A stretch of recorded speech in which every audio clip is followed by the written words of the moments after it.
Fridtjof Nansen, who was the legendary Norwegian explorer and humanitarian activist. The Norwegian explorer and humanitarian activist Fridtjof Nansen (1861–1930) is the subject of today's Google Doodle, marking the 156th anniversary of the adventurer's birth. Nansen is perhaps best remembered for his extraordinary feats as a cross-country skier, setting out to conquer the polar north in defiance of the elements, but he also played a major role in supporting refugees around the world in the aftermath of the First World War, lending his name to a passport recognizing asylum seekers rendered stateless by conflict and winning the Nobel Peace Prize for his efforts in 1922. A truly tenacious individual of whom Norwegians remain justly proud, Nansen once summarized his lust for life by explaining, "I demolish the bridges behind me. Then there is no choice but to move forward." Fridtjof Nansen was born in Storfjord near Oslo, the son of Baldur Nansen, a lawyer known for his strong sense of duty.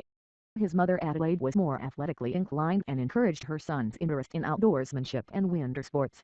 Both parents would have an enormous influence on Fridtjof's career. The tall, slender youth marked by steely determination, Fridtjof proved particularly adept at long-distance skiing, often covering 50 miles a day with only a small satchel of supplies and a dog for company. These endurance tricks inspired the young man's love of the natural world and fed his longing for adventure. He was also an exceptional student and entered the University of Oslo in 1881, capitalizing on his knack for sciences and drawing to study zoology. A year into his academic life, Fridtjof took part in the research expedition to the east coast of Greenland aboard the sealing ship Viking, observing the seals and bears of the Arctic tundra and finding himself bewitched by the sublime seascape of white skies and mountainous ice. Nansen published the first of his several books soon after, recounting this spectacular journey. Taking on the post of zoological curator at the Bergen Museum, Nansen spent the next 6 years carrying out scientific research into the central nervous system of lower vertebrates, winning a doctorate and taking time out to crisscross the snowbound plains on his trusty skies.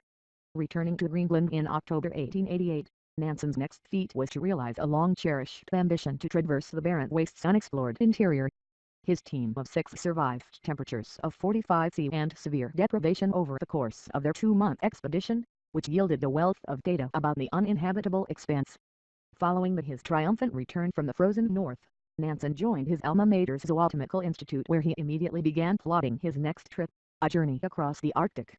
Concluding that his ship, the Fram Forward, could not pass through dense pack ice en route to the North Pole, Nansen and colleagues set out in March 1895 on foot. The pair took a team of 28 huskies, 3 sledges and a 100 days' worth of rations on their 400-mile hike to the pole. Forced to turn back 23 days and 140 miles later, the men had nevertheless come closer than anyone else to reaching the landmark.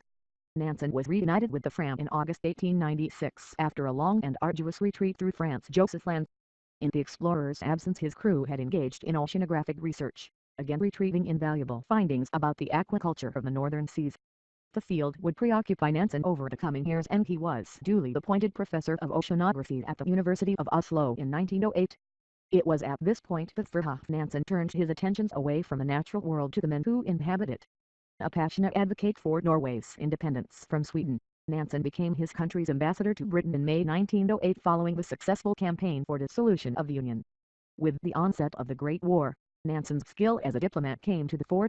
He headed a Norwegian delegation to Washington, D.C., in 1917 to negotiate the relaxation of an Allied blockade hindering the passage of vital food supplies to Europe.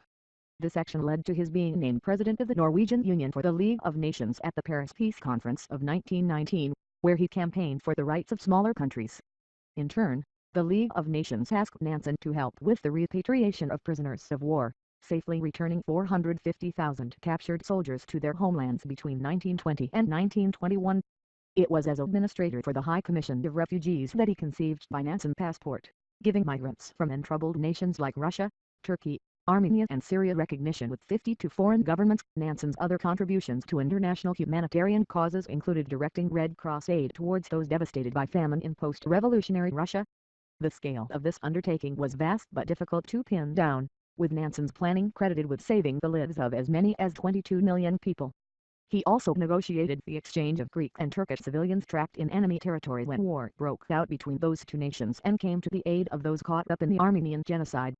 Truly a remarkable individual, Fridtjof Nansen was a Renaissance man whose bravery and compassion stand as a timely example to the international community today, when the plight of refugees from Syria and Burma continue to make headlines around the world.